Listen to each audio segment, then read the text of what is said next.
How to save your current location on Google Maps. So if you want to save your current location on Google Maps, then what you need to do is first make sure that you have an internet connection. After that, you can just scroll down and you need to find Google Maps. So open up your Google Maps, make sure that you've logged in.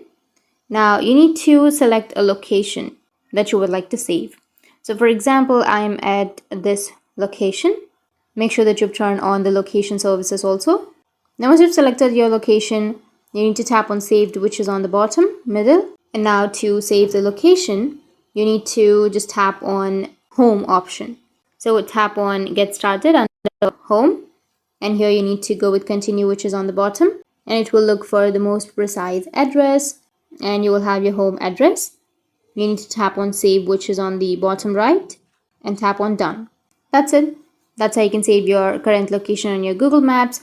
And if you have any questions, feel free to comment below. Thanks for watching.